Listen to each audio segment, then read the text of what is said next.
मटर पुलाव, पनीर पुलावच्या वेगवेगळ्या रेसिपीज पाहिल्या असतील, पण ही रेसिपी एकदम साधी सोपी बनवायला आणि एकदम झटपट तयार होते. सुवासानेच खात राहावीशी वाटेल इतकी भन्नाट तयार होते. तर चला झटपट रेसिपीला सुरुवात करूया. याची पूर्ण रेसिपी मी यूट्यूब चॅनलला अपलोड केलेली आहे, नक्की चेक करा. एका बाउलमध्ये 1 कप बासमती तांदूळ स्वच्छ धुवून अर्धा ते पाऊण तासासाठी भिजायला ठेवूया. त्यानंतर पनीर आणि बेबीकॉर्न पुलाव बनवणार आहोत, त्यासाठी 150 ग्रॅम पनीर आणि बेबीकॉर्न मी 7 घेतलेले आहेत. हे सगळे कट करून घेऊया.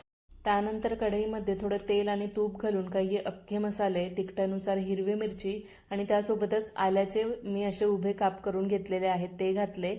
बेबीकॉर्न आणि 7-8 काजू घातले. आता हे बेबीकॉर्न जवळजवळ 80% पर्यंत शिजवून घ्यायचे, तेलावर असेच परतून घ्यायचे. त्यानंतर 1 छोटा चमचा बिर्याणी मसाला आणि भिजवलेले तांदूळ घालायचे. ते 1 मिनिटसाठी परतायचे आणि 1 कप बासमती तांदूळ घेतलेलं आहे, त्यासाठी 2 कप आपल्याला इथे पाणी घालायचं आहे. थोडंसं लिंबाचा रस पिळायचं, म्हणजे तांदूळ सुटसुटीत आणि पांढरे शुभ्र होतात. चवीनुसार मीठ घालायचं आणि मिक्स करायचं. थोडा वेळ बारीक गॅसवर असंच सोडून द्यायचं. काही वेळानंतर हे तांदूळ छान फुलून वर येतात.